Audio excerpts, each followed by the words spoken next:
Good evening, and welcome once again to Inside Creative Writing. I'm Robert Olin Butler, and this is the second night of this project in which I'm writing a short story in real time on both the web, the internet, and on Dish TV.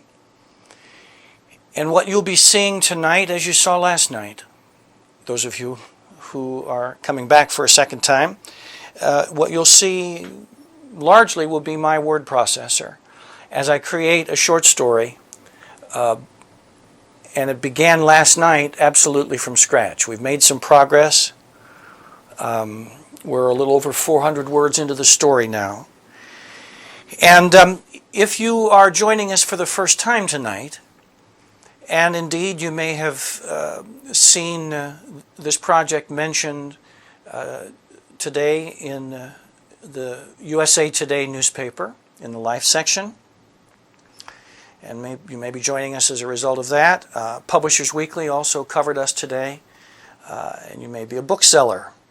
God bless you. And welcome.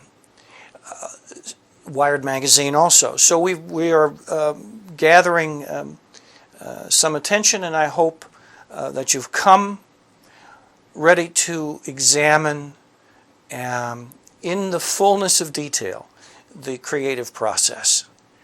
I'm going to do the best I can to articulate some of the things I'm doing, perhaps provide a little bit of a running commentary to the best of my ability without compromising the trance state that an artist must get into in order to come into contact and fully explore his or her imagination, the unconscious, or as I've been describing it as the dream space. For those of you who are with us for a second night, I may repeat myself at times for the sake of those of you who are coming in for the first time. But I will repeat myself appropriately because some of the issues that I began to articulate last night will be recurring themes in this process. Themes that bear repeating over and over and over again. If you were one of my students here at Florida State University, and this is my office at FSU,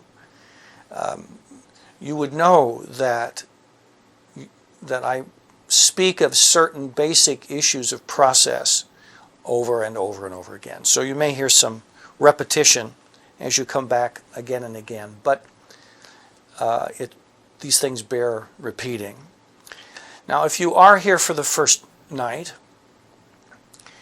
the homepage for the Inside Creative Writing project that you came to in order to get to this broadcast, if you go back there at your leisure, you will find a calendar taking up much of the lower half of the page. And on each date of the calendar, the dates that have passed, and I'm referring specifically to last night, you'll find an icon or a line of type which will allow you to choose your connection speed and then to replay the webcast of last night and as we go forward of any given evening. So you will always have access to these webcasts. You can replay them at your leisure. You can replay them over and over, or if you've missed some, you can go back and pick them up when you wish. You'll also find in the calendar an opportunity to examine where the story stood at the end of each of those days. And the comparison of those, I think, eventually will be fruitful for you. And, of course, there's a large icon on the page to see the story so far. And that's what we're going to pick up with today. And once again,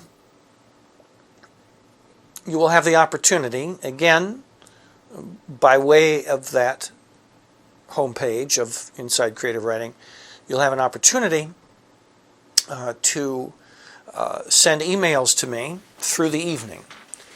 And one of my graduate students, indeed, is downstairs at a computer, ready to receive those emails, questions, or observations you'd like to make, all but suggestions about what to do next. Those I will respectfully decline, because, as I mentioned last night, the creation of a work of literary art is not a collaborative process. And so what we're trying to do here is reproduce for you what is normally hidden behind the veil of private life, and that is the fully elaborated moment-to-moment process of creating a work of art.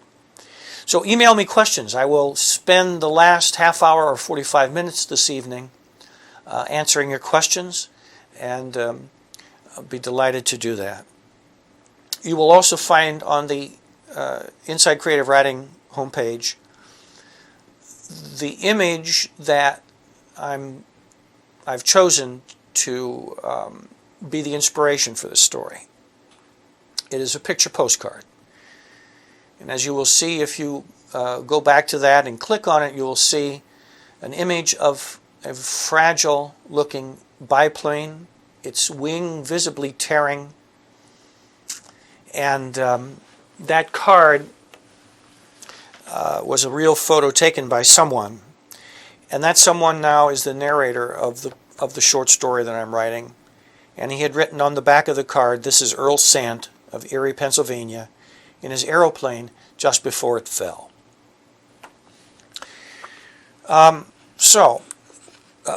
I think it's time now to, on this Halloween night, with a full moon yet, it's time to knock on the muse's door and begin.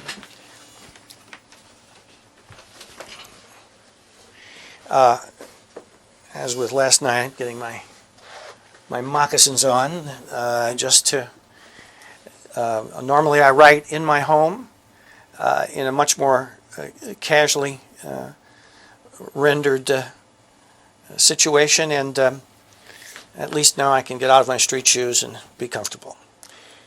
I also, as I mentioned last night, I use music to help focus my work, and I turn that on now as well.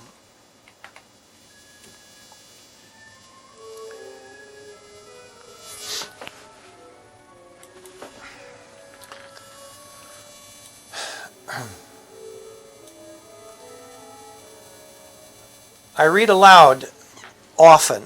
Voice is very important to me. I write, have written in recent years almost entirely in the first person. And this story's inspiration has certainly located itself in a voice.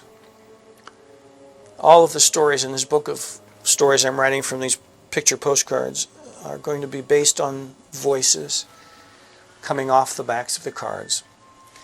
And to return to my dream space, I will read aloud what I've written so far, which is a thing I do even in the privacy of my study. I do a lot of reading aloud. And I'm married, by the way, to a wonderful fiction writer, Elizabeth Dewberry, and we often will read to each other at night after the workday is over, and to have that sensitive and sympathetic and ear present allows me to see what's going on in the text that has come from my unconscious even more clearly.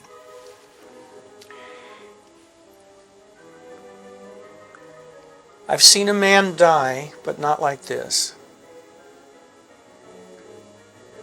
There was silence suddenly around us when he disappeared beyond the trees. Silence after terrible sounds. That hammering of his engine, the engine of his aeroplane, and the other sound after. He had climbed miraculously up and he had circled the field. There's a shift in time here, and so I'm now paragraphing. He had climbed miraculously up and he had circled the field, and all our hats came off as one, us men. That slight vernacular awkwardness there, I've paused a couple of times on the us men, but I pause not necessarily because it's wrong, but it's certainly it's a moment when I think indeed I hear his voice even more clearly. The naturalness of his speech, the slight awkwardness of it, and also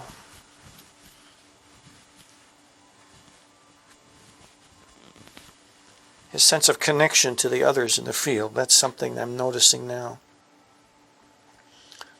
and may be important.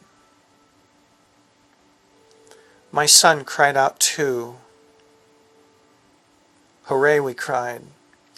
And Earl Sant hammered overhead and down to the far edge of the pasture, defying the trees, defying the earth. The propeller of his engine spun behind him, and he sat in a rattan chair, as if he was on his front porch smoking a cigar. Then he came back from the tree line, heading our way. I touched my son on the shoulder.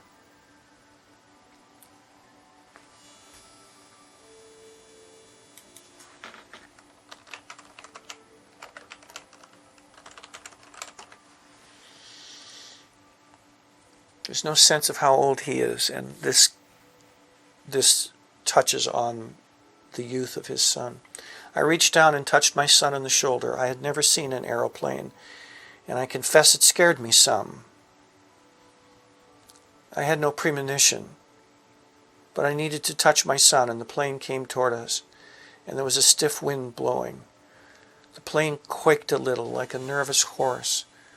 I stopped on this word last night, too.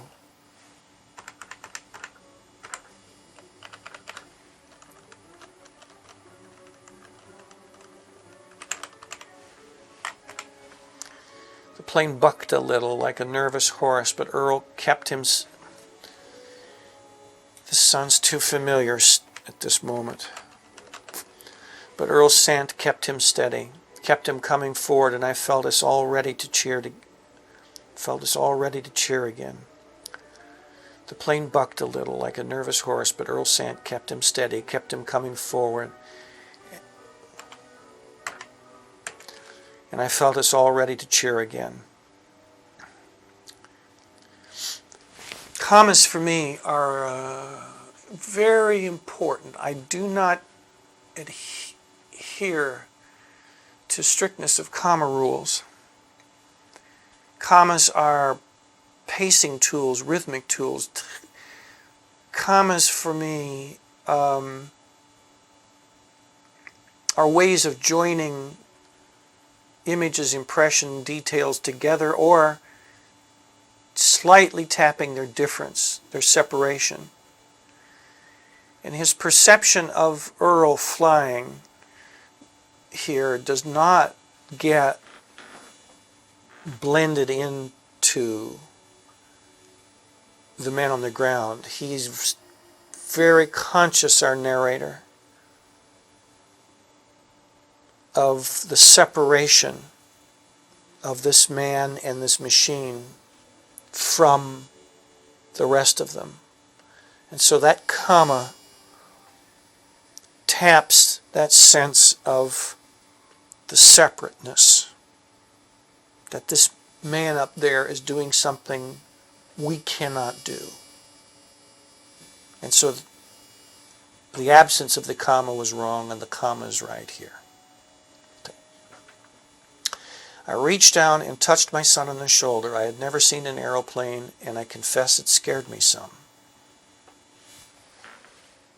I had no premonition, but I needed to touch my son.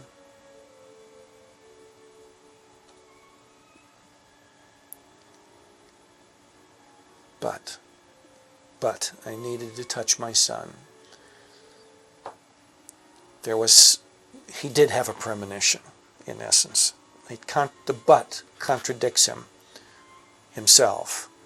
Which is why, and you heard me last night rail against the willed thing, the analytical thing, and that's why I had no premonition is not an abstract thing.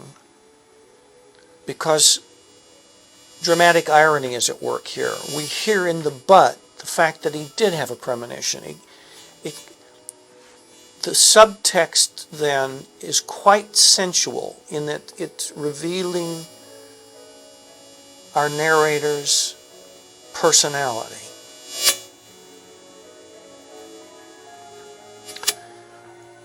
I had no premonition, but I needed to touch my son, and the plane came toward us and there was a stiff wind blowing.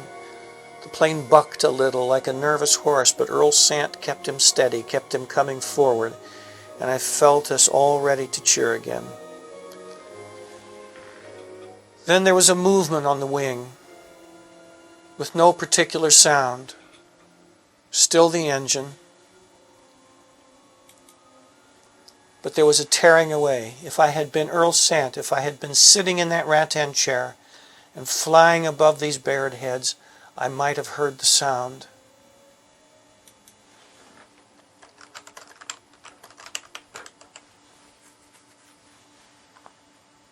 And been afraid.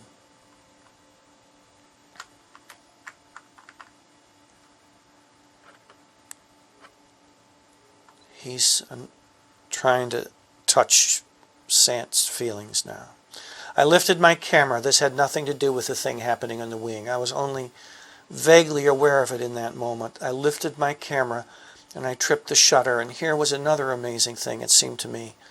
One man was flying above the earth, and with a tiny movement of a hand,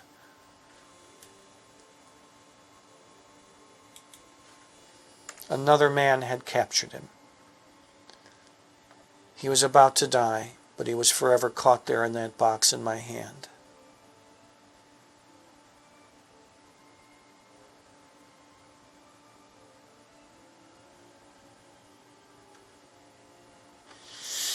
And now I'm wondering if the he was about to die is ambiguous. Technically, the antecedent is himself, another man who had captured him. But somehow it doesn't read that way. One man was flying above the earth, and with a tiny movement of a hand, another man had captured him.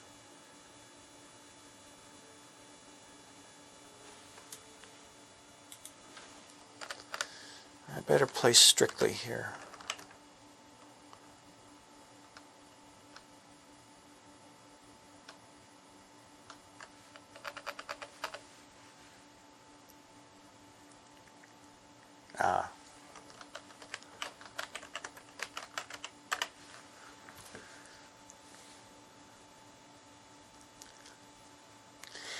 This is how, in working through the grammar, non-grammatical things can suddenly present themselves. Our narrator is experiencing the moment of seeing this plane in some sort of momentous way. And even then, this new technology in his hand as well. One man was flying above the earth, and with a tiny movement of a hand, another man had captured him. But when we get to the declaration of the death to come, our narrator returns to Earl Sant's name. It's a very personal thing. Earl Sant was about to die, but he was forever caught there in that box in my hand. I lowered my Kodak, and for a moment the plane was before me against the sky, and all I felt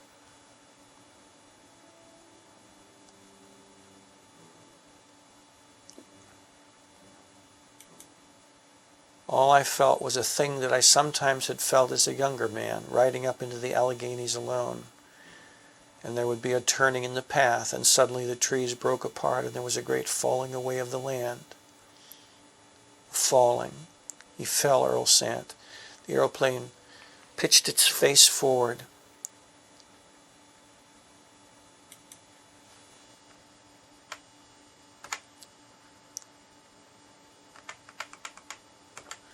The aeroplane pitched forward, and for a moment it seemed to stop and to hang there.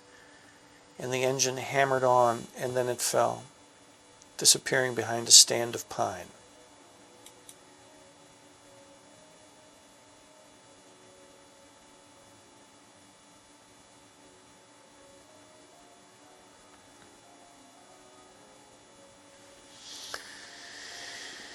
Now, one of the things I do somewhat frequently is count the words. It helps me keep a sense of the proportions of things, and then each night I will see where I start from, so I can determine how many words I've written for that evening, and also, indeed, to see how many words are in the next unit.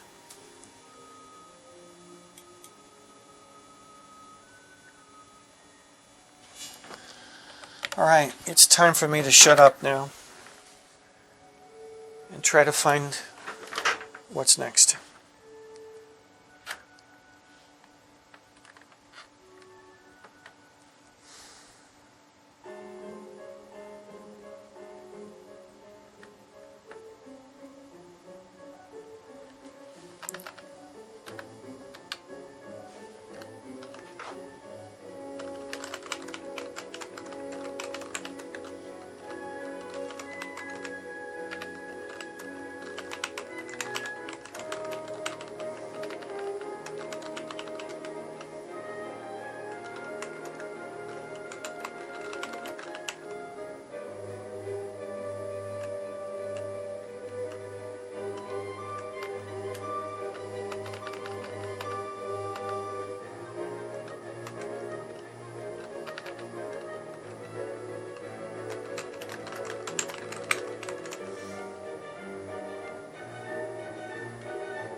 I just want to make sure that felled is right.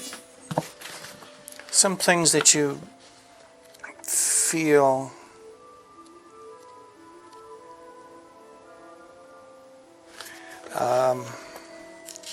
comfortable with, yes, to fell, to cut, knock, or bring down.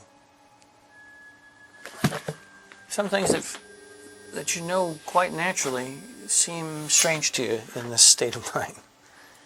And you find yourself occasionally verifying the most obvious things. The language takes on a kind of strangeness at times like this. I don't know quite how to explain it. But when you're in your unconscious, you begin to, you re-examine words in ways that you hadn't before. You sort them and weigh them and measure their valences.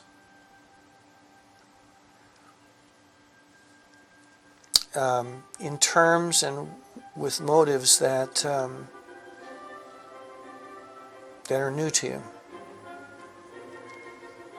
And difficult words, or words that you had never thought to use, come to you readily sometimes, and words that are quite common to you in certain ways feel strange. And so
Falling, he fell, Earl Sant. The aeroplane pitched forward, and for a moment it seemed to stop and to hang there, and the engine hammered on, and then it fell, disappearing behind a stand of pine.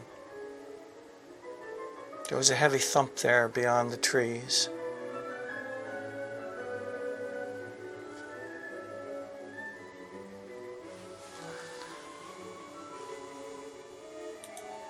Too many theirs. There. The airplane pitched forward, and for a moment it seemed to hang against the sky.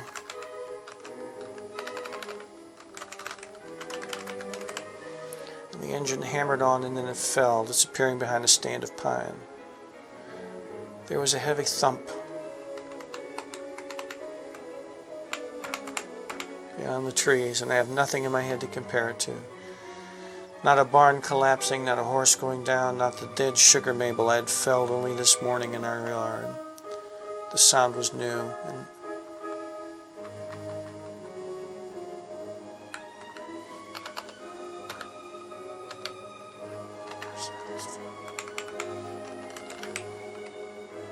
and our silence followed. We all of us could not take this in. He had flown this Earl Sant. He had raised his goggles to his eyes and stepped into this machine, and he had run along the meadow and had lifted into the air. And now I looked into the empty place where he had been only a moment before, as if my eyes had been the shutter of a camera.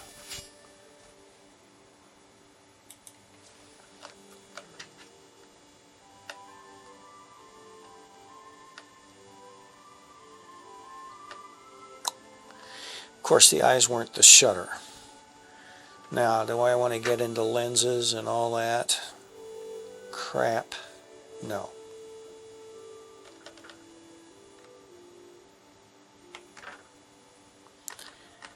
It's a very easy metaphor and a distraction.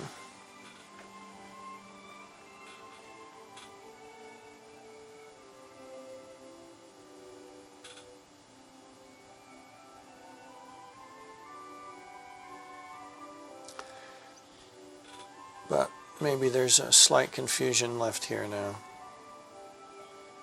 Is it enough to say I could see once more the two great wings and the spinning of the propeller, and then he was gone?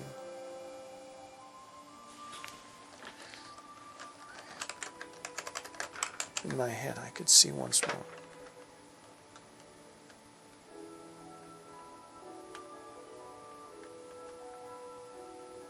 The two great wings and the spinning of the propeller, and then he was gone. Papa. It's my son's voice drifting up from the silence. I looked into his face, turned up to me. My hand was still on his shoulder, and I felt his bones.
which lay still. That's not right, which still lay.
I'm wondering now if we need to name the son yet. The narrator has remained nameless so far. I'm hearing his voice, and that's all that's important for me right now. I do not independently seek out until it's time, until I need it, the other details of his life. His name, for example. He would not call his son by name here, or would he?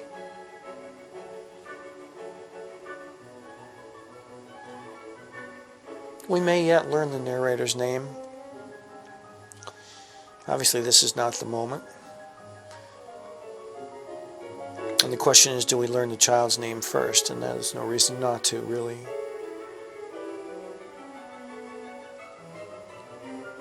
The narrator's very conscious of Earl Sant and his name. He's holding onto the name as if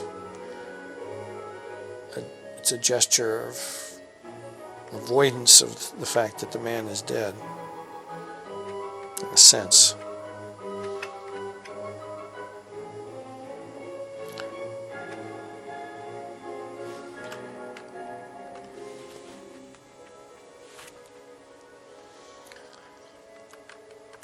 Now I've got one of those little awkward things. If I could, stay here, I said.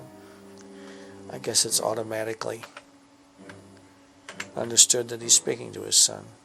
I was inclined to say, stay here, I said to my son. But then I let go of my son and turned to the place where old Sant had vanished. If I stay here, I said to him. There's a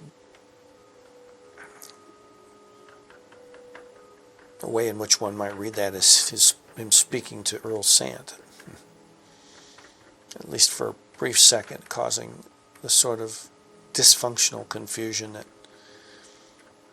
grammar's meant to avoid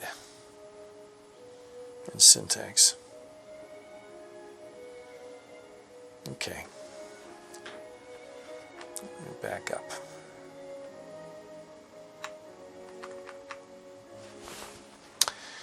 There was a heavy thump beyond the trees, and I have nothing in my head to compare it to. Not a barn collapsing, not a horse going down, not the dead sugar maple I had felled only this morning in our yard.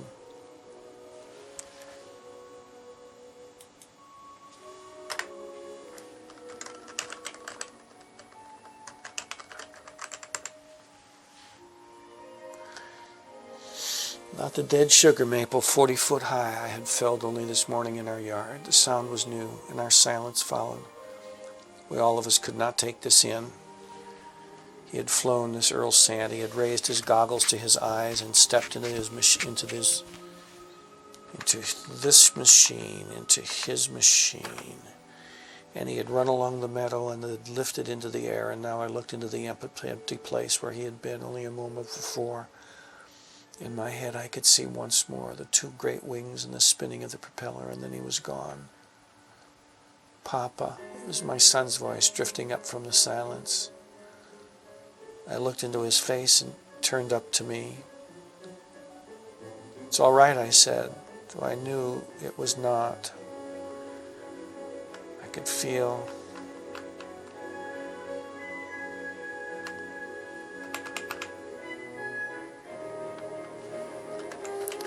my son's bones beneath my hand, which still lay on his shoulder.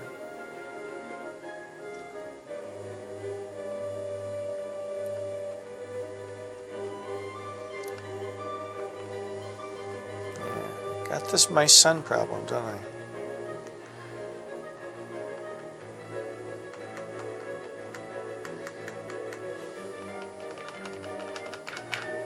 These little spots drive you crazy. I looked into his face, turned up to me. It's all right, I said, though I knew it was not. I feel still compelled. I feel as if the narrator would be very conscious of his son's physical fragility at this moment, and so I'm fighting to keep that. I'm going to skip these same bits that I did last night. Working with music, you need to keep the mood appropriate.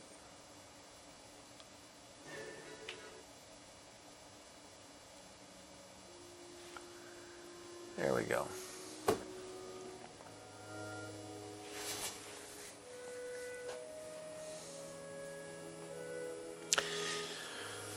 All right. His hand is on his son.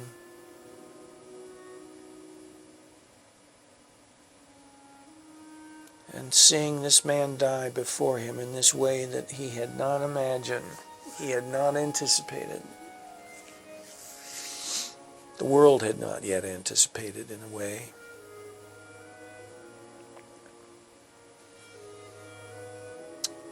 It's all right, I said, though I knew it was not. What is this boy's name? At least I should know it at this point.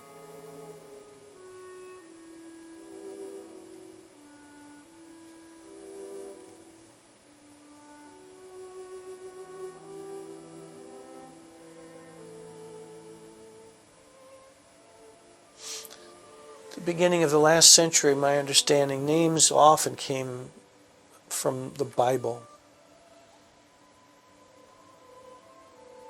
Names that were so common when I was young had persisted from the beginning of the century. Although it's interesting, in looking at these postcards that I've been collecting, there are names that have fallen from fashion.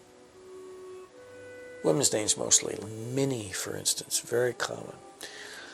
But what is this boy's name? I have Name Your Baby books. There's probably a website here, but I think we can do this. I think I can do this in another way here.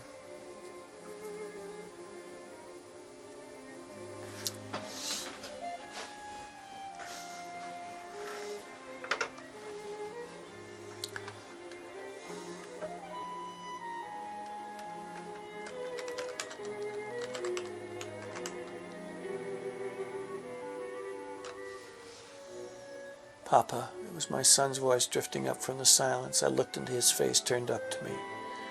It's all right, I said, though I knew it was not. I could feel Matthew's bones beneath my hand, which still lay on his shoulder now.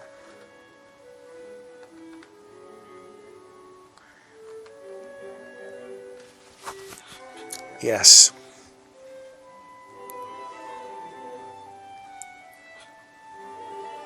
He speaks his son's name for the first time in the very moment when he's feeling he is very vulnerable. So the naming here in the story, but the name comes in the same way that Earl Sand's name has come to him.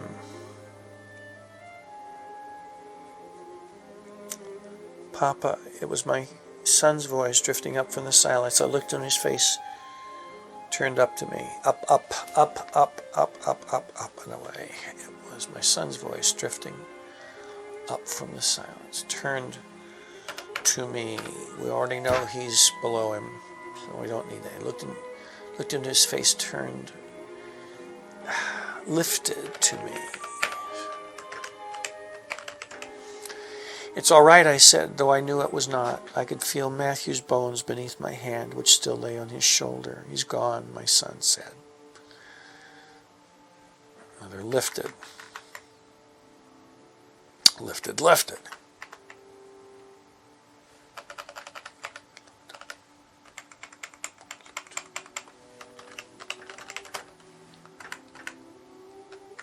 Looked. These crazy little functional words that drive you nuts. I looked into his face, lifted to me. Okay, here we go again. As you can see, I like to revise as I go. Now, a lot of writers at this point put down approximations, let those things go. And that's fine. That's another way to do it. Perfectly legitimate. For me, I feel the need to struggle with the language as it happens. And maybe getting used to doing that is what allowing me to speak to you. Because you understand how schizophrenic this is, don't you? I know you do. To be in the trance and then to step back from it and address you and to let you know what's going on. But I think I've, in a way, interestingly, just on a verbal level, I've always done that, because a little bit of the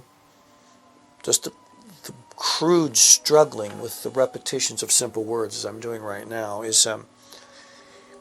reproduces that pattern of being in that deep trance, and then coming up to a higher, a kind of shallower level of it in order to cope with, which is often just crude spade work, to cope with this little crap. So, all right. And our silence followed. All of us could not take this in. He had flown this Earl Sant. He had raised his goggles to his eyes and stepped into his machine, and he had run along the meadow and had lifted into the air, and now I looked into the empty place where he had been only a moment before. In my head I could see once more before, starting to rhyme, which is another thing that can drive you crazy. Let's see, once again. You heard the before more that time. I did. And our silence followed. We all of us could not take this in. He had flown this Earl Sant. He had raised his goggles to his eyes and stepped into his machine. And he had run along the meadow and had lifted into the air. And now I looked into the empty place where he had been only a moment before. In my head I could see once again the two great wings and the spinning of the propeller, and then he was gone. Papa, was my son's voice drifting up from the silence. I looked into his face lifted to me.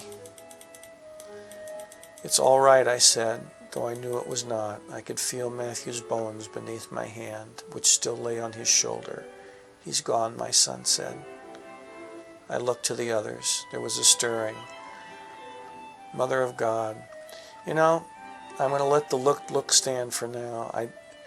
It's far enough separated. I looked into his face. I looked to the others.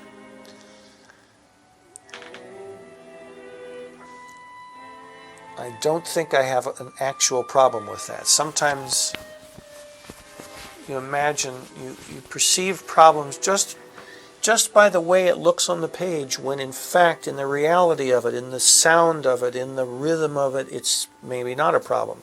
And vice versa. It looks okay, perhaps on the page, but when you hear it, when the rhythm of it, the sound of it happens, something's wrong. And it's those things, as I said, that I really feel the need to deal with on the spot and at the time. Now, it's not going to be perfect. The gestalt of the story is going to dictate, it's going to have implications down to often the most simple level.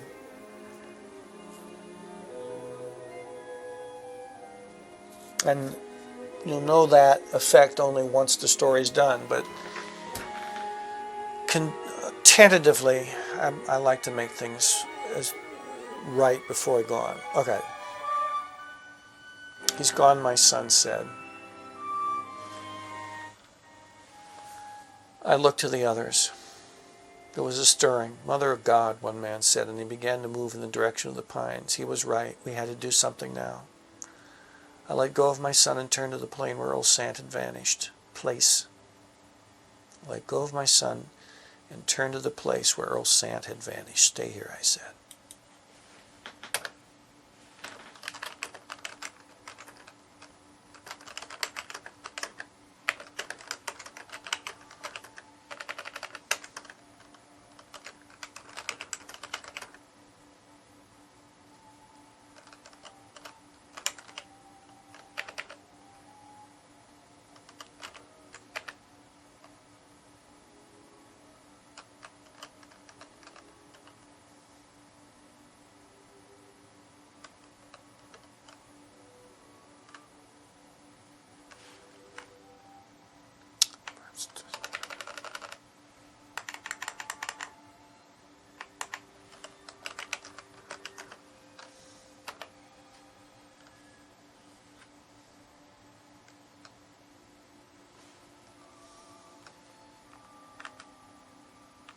Did I call this thing a meadow before?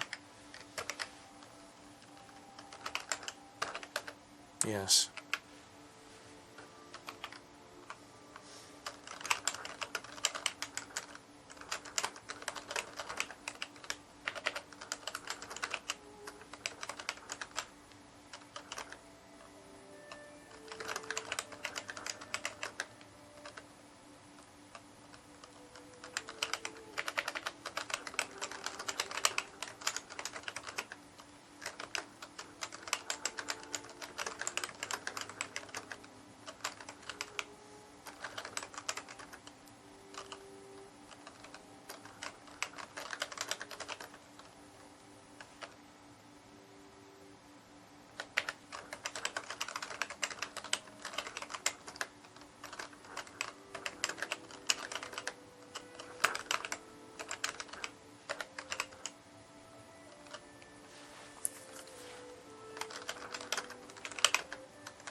I want to check fuel. By the way, I've been using this dictionary, and some of you have asked for me to repeat the name of this dictionary. It is the Merriam-Webster. It's my favorite dictionary. I use the Oxford English Dictionary off the website I have access to here at Florida State University. And honestly, if you don't have that kind of access, it seems to me it's worth the investment to subscribe to the online edition of the OED, or to get yourself one of those little micro print editions that float around. You can find in used bookstores now and then. The dictionary that I use is the Merriam-Webster Collegiate Dictionary. The current edition is the 10th edition, especially if you need to know when words come into the language, because it gives the years. And it's the only American English dictionary that does. Now, it's been drawn to my attention overnight that there is an online version of this, and I'm going to go there right now just to see. Yep, here we are. Now, I know you may not see the screen very well, but I'm just going to put in fuel.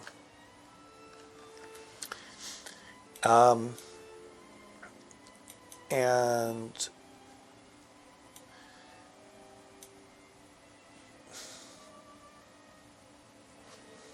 way old, 13th century, certainly. Now, if I wanted to see where the nuances were dated, the OED is really the choice for that. But this is so common a word, I think I'm just wasting time. You'll find, by the way, and I know I tell my students about this, sometimes when you slide out of the trance, going into your unconscious is a scary as hell thing. And when you slide out of your trance, you may fiddle around with words just to not have to go back in. Or you may find that suddenly that your fingernails need clipping. You need to resist that impulse. My fingernails need clipping, but I will not do it now. You're helping me in that respect. So I need to quit fiddling around with fuel here and get back into the flow, back into the space. I let go of my son and turned to the place where Earl Sand had vanished. Stay here, I said. We ran, perhaps a dozen of us, across the meadow grass and into the stand of pines.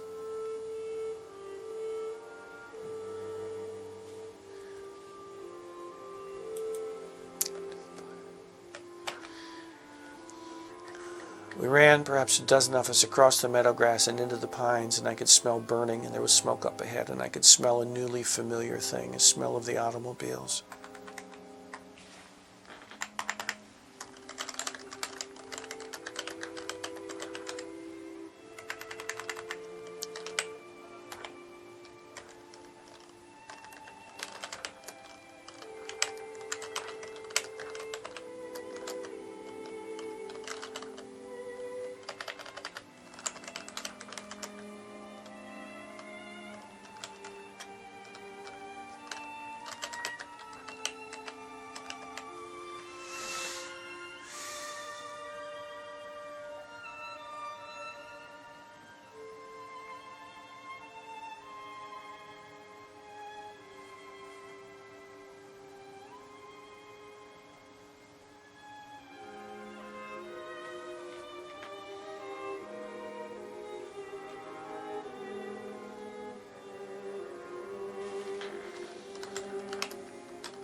Okay, I'm going to need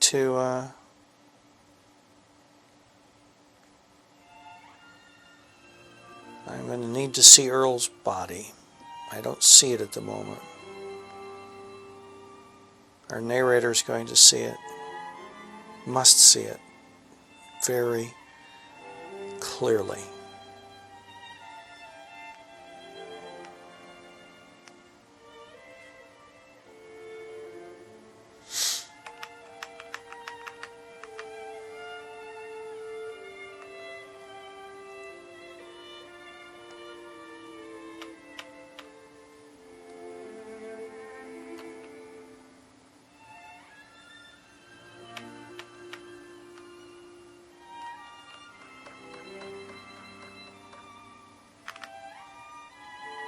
I let go of my son and turned to the place where old Sant had vanished. "Stay here," I said. We ran, perhaps a dozen of us, across the meadow grass and into the pines, and I could smell burning. And there was smoke up ahead, and I could smell a newly familiar thing, a smell of the automobiles that had come to our town, their fuel. By the way, I've gone after the casual and repetitions of words, the looks and whatever, those words that were working words, that were words denoting or identifying, defining the just relationships of things and the movements of the character's eyes or whatever. Now, I'm not seizing on the repetition of smell here. This is a different matter. We ran, perhaps a dozen of us, across the meadow grass and into the pines, and I could smell burning, and there was smoke up ahead, and I could smell a newly familiar thing, a smell of the automobiles that had come to our town. There's a difference between this and the words that I had changed earlier for their repetition. The repetition of smell here, is a function of his emotional state. He repeats the smell. I could smell this, and it was this kind of a smell, and it was that kind of a smell. He is overwhelmed by this sense of this. Literally the sense. It's a deeply shaping sense impression of this event. And that repetition here, for me, to my mind, to my sensibility, to my sense of voice, and to my aesthetic, that repetition is a good repetition. It's driven by the emotion of the situation, and the thing repeated draws our consciousness to the senses and to the sensual experience that is there and very insistent. There's an insistence to it, which is apt and in this context. We ran, perhaps a dozen of us, across the meadow grass and into the pines, and I could smell burning, and there was smoke up ahead, and I could smell a newly familiar thing, a smell of the automobiles that had come to our town, their fuel. Then we broke into a clearing, and the aeroplane was crumpled before us and beginning to burn. I was behind several of the men, and we were in our Sunday clothes.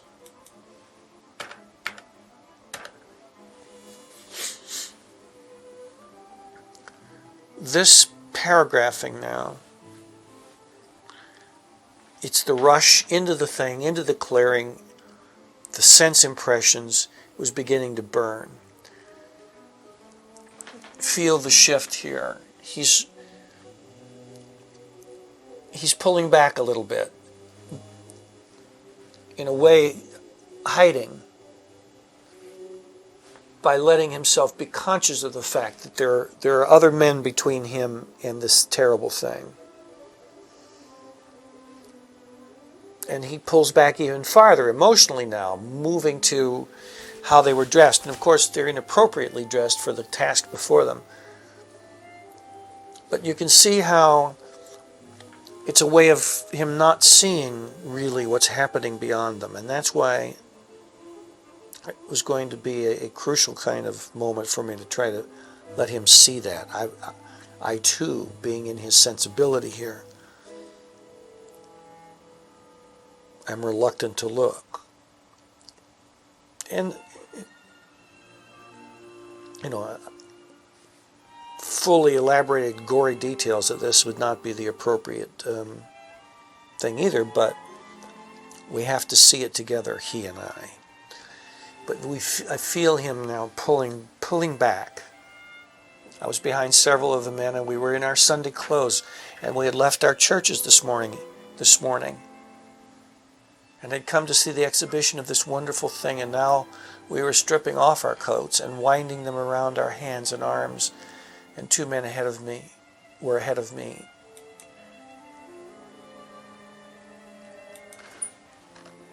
And they trying to get to Earl Sant.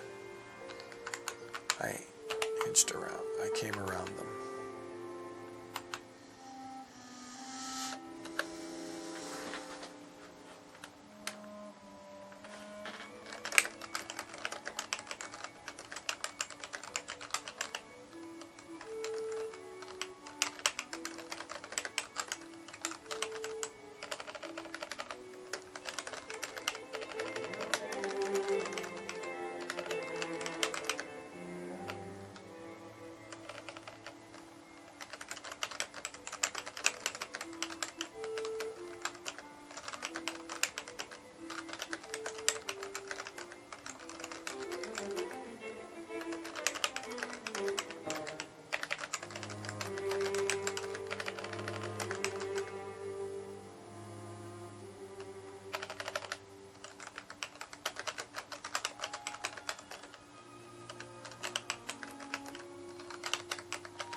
By the way, notice the little technical thing here? There's a thing you can do with the past perfect. The whole story is being told in past tense. Now we've shifted to an earlier time. I had not seen his face clearly before. Once we establish that, you can slide into the simple past tense, and we understand what's going on.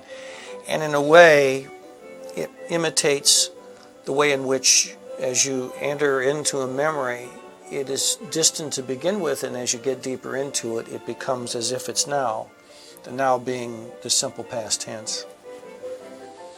I had not seen his face clearly before. He was out on the edge of the meadow, and he waved at us from his machine and lifted his goggles. I bent to Matthew and drew his attention to this man who was about to fly.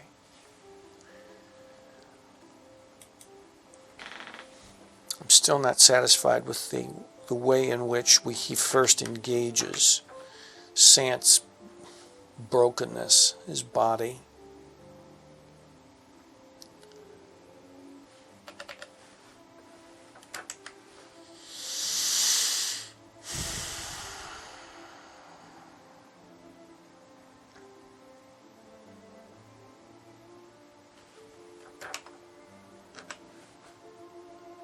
And we've now written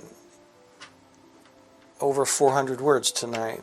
Let's just go back and review. 400 words is a good evening's work, and I feel like the words are coming well. I have to say I liked what I felt in those first 400 words, and now let's take it up from where we ended last night.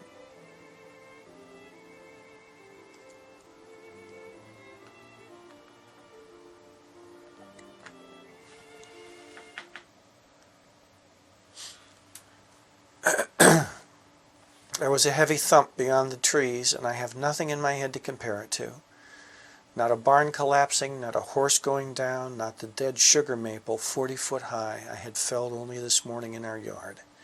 This sound was new, and our silence followed. We all of us could not take this in. He had flown, this Earl Sant. Now you might ask why we none of us. Again, the kind of raggedness of the vernacular feels right here, and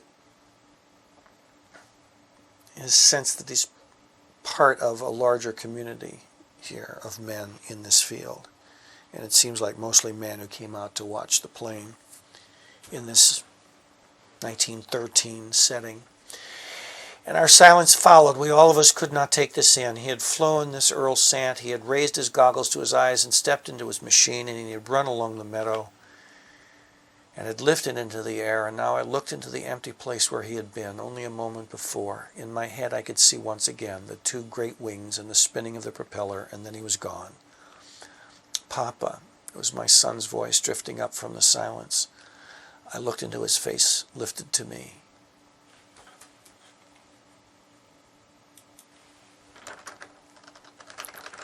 Which was lifted to me. It's all right, I said, though I knew it was not. I could feel Matthew's bones beneath my hand, which lay on his shoulder. He's gone, my son said. I looked to the others. There was a stirring. Mother of God, one man said, and he began to move in the direction of the pines. He was right. We had to do something now. I let go of my son and turned to the place where Earl Sant had vanished. Stay here, I said. We ran, perhaps a dozen of us, across the meadow grass and into the pines, and I could smell burning, and there was smoke up ahead, and I could smell a newly familiar thing, a smell of the automobiles that had come to our town, their fuel. Then we broke into a clearing, and the aeroplane was crumpled before us and beginning to burn. I was behind several of the men, and we were in our Sunday clothes. We had left our churches this morning and had come to see the exhibition of this wonderful thing. And now we were stripping off our coats and winding them around our hands. And now we were stripping off our coats and winding them around our hands and arms, and two men were ahead of me, and they were trying to get to Earl Sant. I came around them. I had not seen his face clearly before. He was out on the edge of the meadow, and he waved at us from his machine.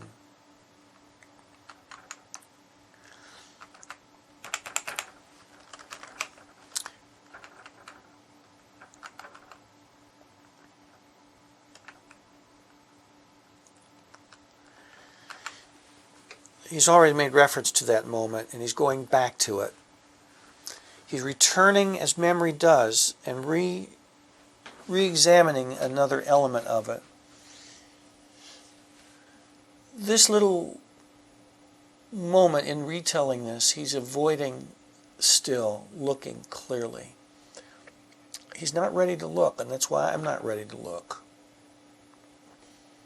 But he's trying to understand this man, as a human being, somebody who nevertheless, who he did not know but had died in this way. And the issue of his face, which he had not seen clearly, and still hasn't, I think. Although we'll see, I'm not sure. But anyway, this feels okay for the moment. In other words, I had not seen his face clearly before. He was out on the edge of the meadow when he waved at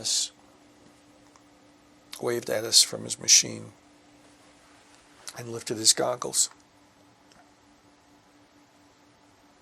I bent to Matthew and drew his attention to this man who was about to fly. All right. This last little bit. Tomorrow, I'm going to begin with the challenge of coming to see this site. And it may well be that a little of this will change, but certainly up to here, I feel comfortable for the evening. And we are now at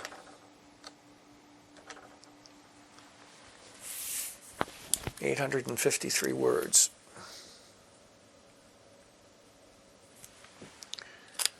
Having done 418 tonight, which is a pretty good night.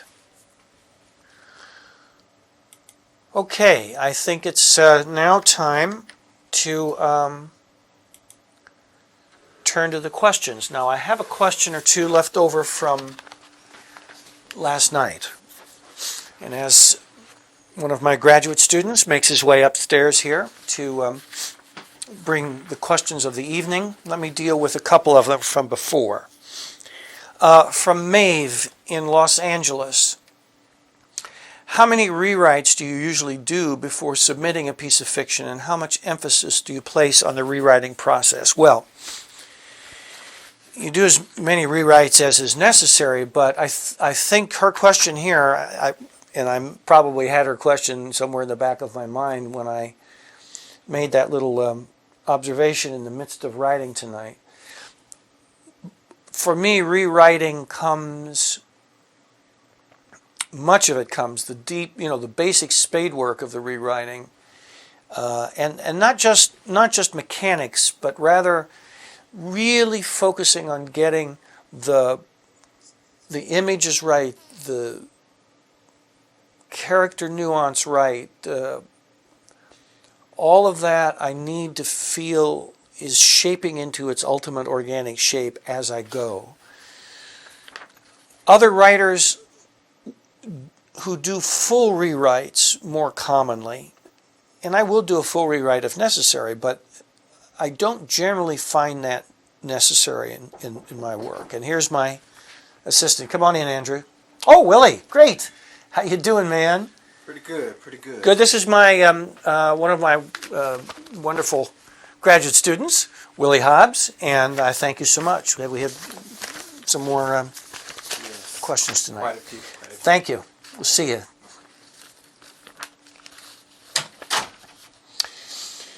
So,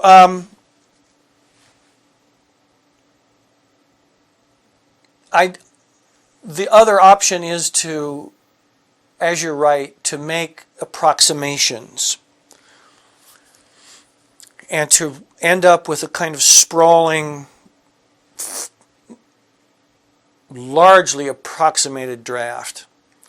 And then you go back and re-engage the fullness of that rewriting task. For me, rewriting comes line by line by line by line first, and then I work it over in full when it's done. But rewriting, of course, is extraordinarily important. And it's important also for me to try as much as I can to make that rewriting process flow not just from a kind of analytical observation about how things are working or not working. In fact, I suppress the analytical aspect of that and not just keep it in check. I don't want to give you the implication that the impression that I think that very much of that kind of analytical thought is the appropriate way to do rewriting. For me, rewriting is redreaming. That when I feel the places are wrong, it's not a matter of stepping back and intellectually analyzing what's going wrong. It's a matter of sensing where something is wrong and then re-engaging the unconscious, redreaming that passage. Rewriting is redreaming for me.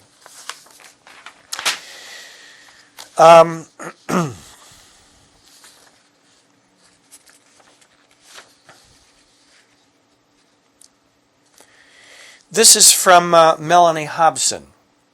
I wonder how you reconcile this project, which seems very controlled, that is writing on demand at specific times in a specific location, with your theory, belief of the white-hot center, the dreamscape, the subconscious. How can those things be connected with at will? Is this a contradiction? It's a very good question. And it's one I think, again, I've had your question sort of at the back of my mind also tonight, Melanie, and I hope you've been watching the actual writing, because, well, let me tell you this. You should understand, and that's sort of obvious, but, I don't sit in my room talking to myself like this when I'm writing in the private way that I have always written, and that all of us do, right? But what I'm articulating could well be, you might well assume, however, that what I'm articulating are actual thoughts that I have non-vocally when I'm writing. And I want to say that that's not true either. What I'm doing is articulating something that never gets, even internally, into a place of being articulated. I'm giving voice in the commentary I give to what I perceive as the instinctive, sense-based, emotional, intuitive decisions that I'm making. Very quietly, not in my rational mind, but in the same dream space where the words are coming from. I have to say, I went home last night feeling very odd and in some ways unsettled.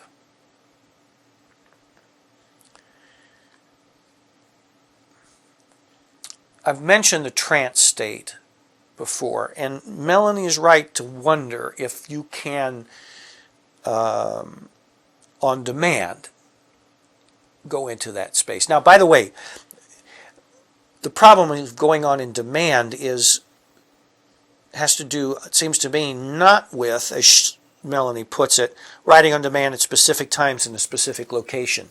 Indeed, I think those things are important for a creative writer. I think it's very important for you to establish a daily writing schedule. All fiction writers who aspire to art must write virtually every day. Now, as you may know, I'm taking Saturdays off. And eventually you'll learn your own rhythms, and you may well take one day out of 7 off. And you'll be unfit company for anybody, and you'll funk around. And so I shall on Saturdays. I'm not going to be partying in a free-spirited way. The story will still be working on me, but I will just not go there for the one day. But honestly, if I let 2 days go by, maybe I could get back to it without a lot of torment. But if you let 3 or 4 days go, even for me, on the 4th or 5th day you go back, it's as if you've never written a word before in your entire life. The demands of going into the artistic unconscious are so severe and so frightening and so difficult and require a concentration of such a magnitude that if you don't go there every day, the way in seals itself back up, and no matter how much you've written, as I say, it feels like you've never written before. And so you need to keep that link going. Once you begin your writing project, once you begin a story or a novel, you need to write every day. Very important. And writing at a certain time every day, making that a part of the rhythm of your life, a necessary part of it, is very important, very good. So to that extent, writing on demand at specific times, specific location, not only is that not a hindrance to getting into the white hot center, it's a very important method of doing it. This other thing, however, going into that white hot center and writing, it's the trance state I've talked about is something that the athletes call being in the zone. And last night, this project was going on opposite the World Series and Michael Jordan's return to basketball. And the fact is that Michael Jordan is like an artist in the sense that in order to do the thing he does, it requires total concentration. And very importantly, because a friend of mine in Louisiana, and I taught for 15 years before I came here to Florida State University. I taught for 15 years in Lake Charles, Louisiana. And a good friend over at LSU, who was the assistant athletic director, his name is Greg LaFleur, and he used to be the tight end for the St. Louis Cardinals football team, National Football League team. He moved on to Arizona, and we got the Rams. But when there was the Cardinals in town, Greg was the tight end for, nearly a decade. He was a really good one. And Greg and I occasionally have talked about how what he used to do and what I do are very similar in a certain way. He had to be in the zone in order to do this incredibly impossible thing, to run as fast as he can down a football field, 3 guys converging on you, ready to crush the life out of your body, and meanwhile, Jim Ray Hart, I guess was his quarterback, this guy throws this bizarrely shaped object into the air, and you're running, and you throw your body out, you look over your shoulder, and you throw your body out and extend your hand, and the ball lands on your fingertips, and you pull it into you and you catch it. Now, how do you do such a thing? Well, the fact is, the way you do not do it is to think about it. The rational, analytical mind destroys the ability to do it. That's what the athlete being in the zone means, the casting out of the conscious, willful, analytical mind. The artist must do the same thing. Though the artist zone is even more difficult and demanding than the athlete zone. And I'll give you an example. Let's go back to Michael Jordan. And when Michael at his peak, I haven't seen him play yet this year, and I don't know if he still can defy gravity in quite the way he used to, but when Michael Jordan used to receive the ball at the head of the key, lift off from the earth, fly to the basket, and roll that ball into the basket, in order to do it, every basket that Michael Jordan made, he had to be in the zone. But to make that athlete zone, to make Michael Jordan's zone fully analogous to the artist zone, we have to add something. And that is that every time Michael Jordan made a basket, in order to make a basket, he would have to confront the moment where his father's chest was blown apart by that shotgun held by his kidnapper. I mean, this happened. Drove Michael Jordan out of basketball and into baseball for a while.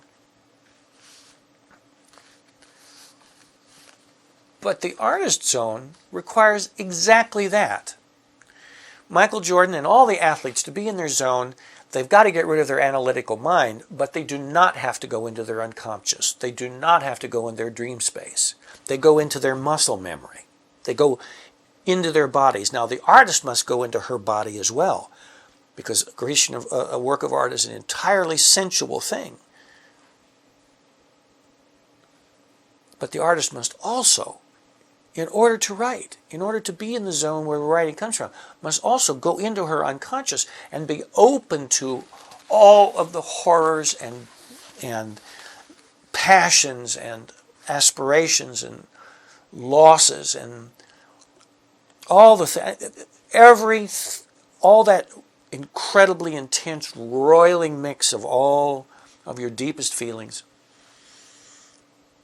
You have to go in there, and you can't flinch. The great Japanese film director Akira Kurosawa once said that to be an artist means never to avert your eyes. And that's, he's describing this very thing I'm talking about, because that place is scary as hell. And it's interesting. Last night, I was not in, and of course you have to be in a certain zone to teach as well.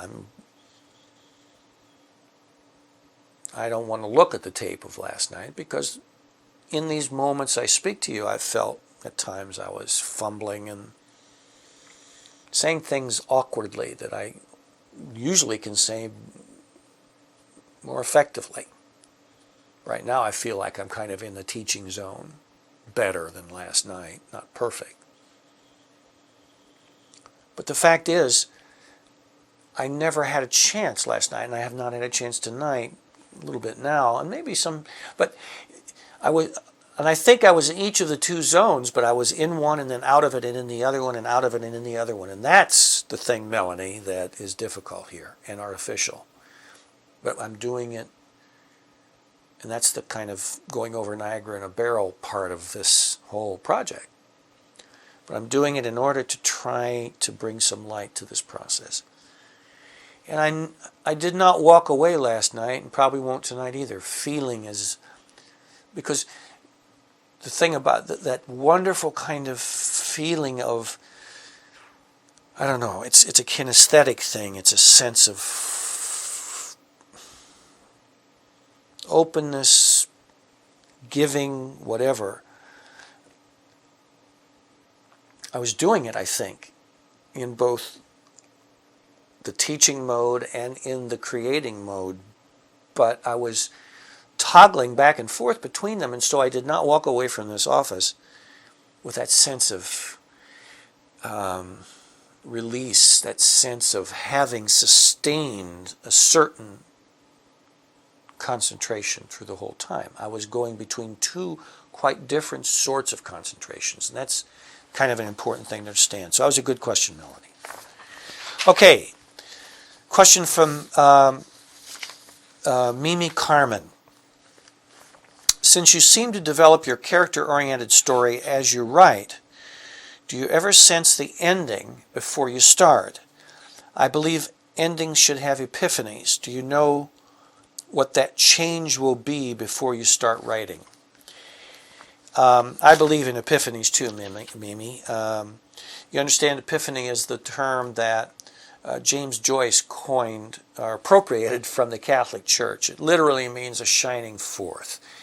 And his sense of fiction as an art form was that the piece of fiction moves to that moment of shining forth, where something shines forth in its essence. But the answer is no. I do not know the endings before I start. They are character-oriented. My stories and novels are character-oriented. My process begins with character. And as I mentioned last night, it begins with that absolutely crucial thing that I like to call yearning. Characters yearn, and that's at the heart of every piece of narrative fiction. And once I'm in touch with that character's yearning, then everything else follows, and everything else shapes itself around that. But it's a matter of exploring as I go. It really is, as you pointed out.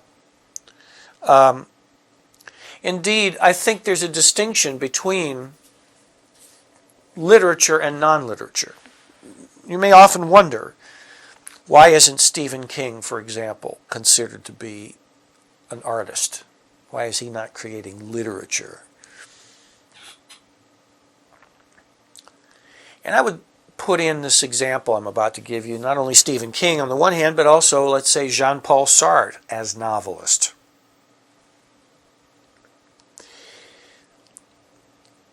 Non-art, and by that I do not mean to suggest some sort of hierarchy or, the works that fall outside of what I think is a useful understanding of what art is. Those works are not therefore lesser or inconsiderable. They could be wonderfully entertaining and diverting and recreating and in the sense of recreation, which we all need to be recreated through our recreation. They could be provocative and intelligent and even profound intellectually. But those things that fall out of the realm of art do so, I believe, because those who write those works, they know before they begin to write exactly the effects that they wish to have on their readers. Before a word is written, it is known the effects that they wish to have, emotional effects, intellectual effects. Stephen King wants to scare the hell out of you. He knows that before word one is written. Jean-Paul Sartre wants to scare the hell out of you, but he also wants to prove the cosmic verities of existentialism as a mode of philosophical thought. And so both King and Sartre then construct objects that will have those effects on the readers. The artist does not know. The artist does not know what effects she will have on her readers. She does not know what philosophical implications might reside in her object that she creates. All she knows is that in her unconscious there is a character who yearns. And all she knows then is that around that character and around the story in which that character will yearn, there exists a vision of the world that she, the artist, deeply senses as true in some universal way about the human condition. But it's a sense, it's a vision of order and meaning behind the apparent chaos of things that can be understood only in the act of creating the object. The artist doesn't know, for she must create the object in order to know. For the artist, the creation of the work of art, the writing of the novel, the story, is as much an act of exploration as it is of expression. And so if you decide what the ending of the story is before you begin, it's you remove, you embrace the non-artistic process. The object is organic, and everything within it will resonate into everything else, and the ending is unknowable in a work of art until its place in the full object is arrived at.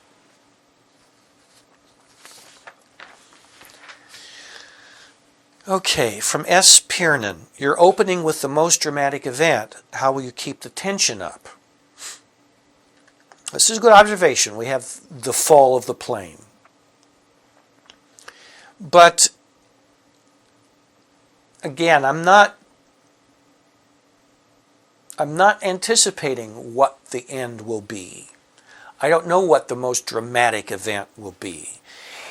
It will be hard to top a plane crash. That does not mean, because if the plane crashes in the opening moments, that you have to have then a bigger crash at the end.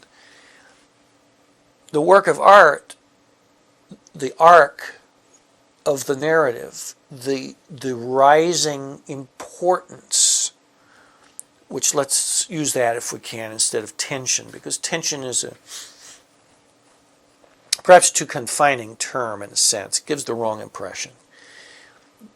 But you are right that there is, in a good work of narrative, a sense of build. Rising action is what it might be called, and those who analyze the elements of plot. But the falling airplane is not, that is the most climactic event only in a work in which is concerned with that as the full, as the culmination of the deepest vision of that work. This work is its tension, its build is going to be on some other scale. A scale of the human heart, a scale of, I think, the ways in which a man yearns to come to terms with death for himself and for his own understanding of the world, without abstracting too much here. And we've got that paradox going here, that schizophrenia. But I think the rising action in this story will be on a different scale, in which the fall of the plane is just the beginning. Our world did not climax with that United Airlines flight and that American airline flight flying into the Twin Towers. It just began. Our story is gathering even now, though that would be a hard event to top. I do not feel like things have now become anticlimactic in this world. And I think that's a connection that may be somehow resonating out of this very image that I chose to begin this story.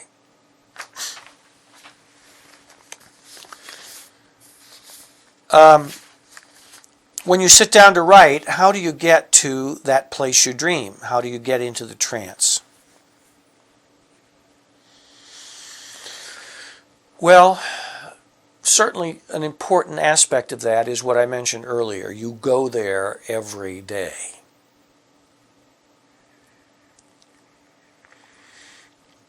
I've been doing this a long time. In between stories, I'm very restless, especially when a story is about to happen, and I get very down on myself. My wife says, well, you finally passed into the stage of self-loathing, so you're about to write. That's okay, honey. I'm encouraged by your self-loathing because you're about to write a story or a novel. So the work itself creates its own dream, and the dream finally is shaped enough in your unconscious that it demands expression. One little trick, if you have not gotten into your dream space and you want some ways in which you might help facilitate that, I'd recommend this. You need to turn into a morning person. And just set aside, and if you have other commitments during the day, and most of us do, then you set aside, you know what time you have to be out in the world doing whatever else you have to do. and you walk back from that, the amount of time you want to write, and I think it should be at least an hour, and under ideal circumstances, probably 2. But whatever time you can write, let's say an hour and a half. So you walk back from when you have to leave the house to do other things, you walk back an hour and a half. Then you walk back the amount of time that you need to get ready to walk out of the house.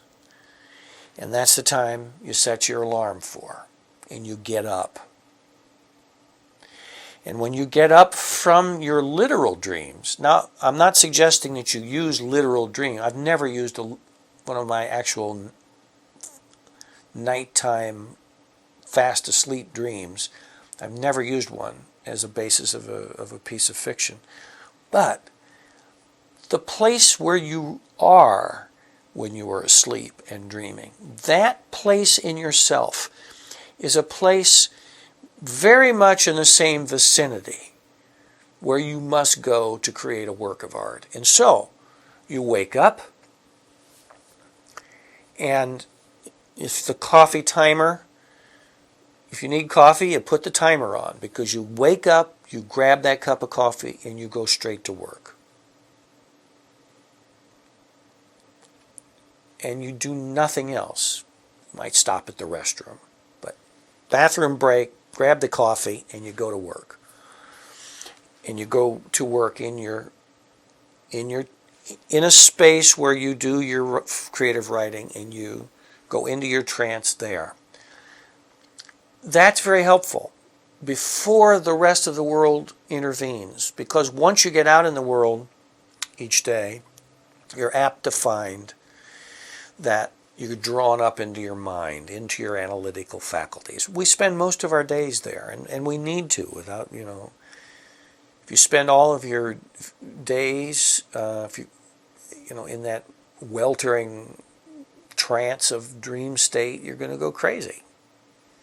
So you have to leave it in your writing room.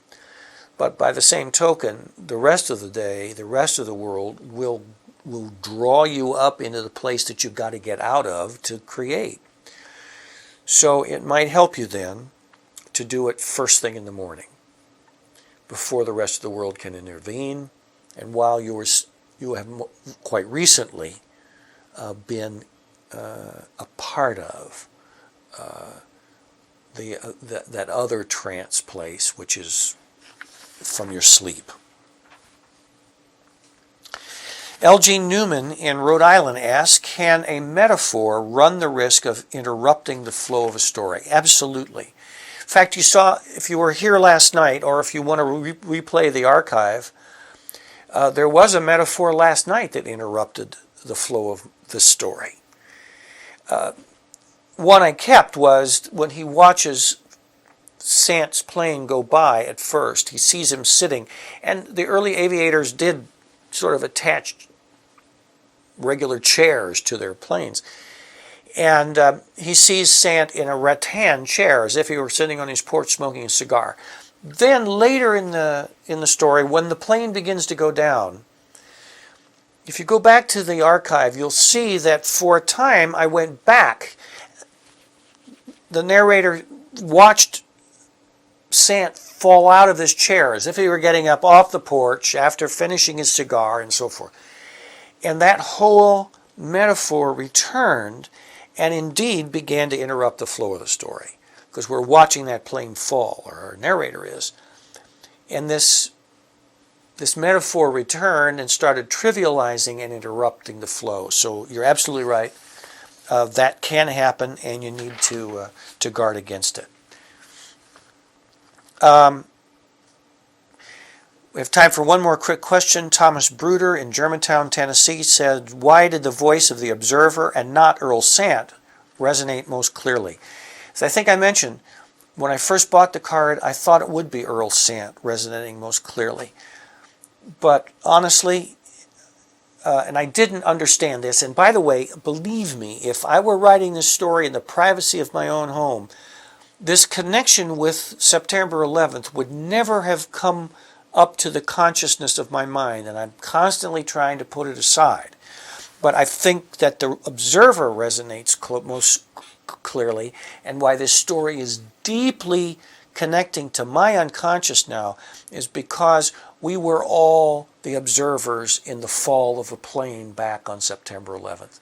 We were all observers of, in some intense way, of the moment of death. And I think we all have confronted anew our sense of what death is and how we can come to terms with that.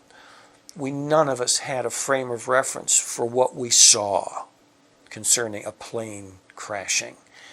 And I think that's what's in this card, and that's why it's connecting so deeply into my unconscious, and why the observer's voice is the one that I'm drawn to most intensely, and not simply Earl Sants. Okay, we have had another good session tonight, and I'm very happy for your questions. I encourage you to email me with any questions or comments that you have as we go forward in this story. And so, this ends another night of Inside Creative Writing. Please join us again tomorrow night at 9 p.m. When we'll return to this narrator's voice and see where our story leads us. Thank you very much, and good night.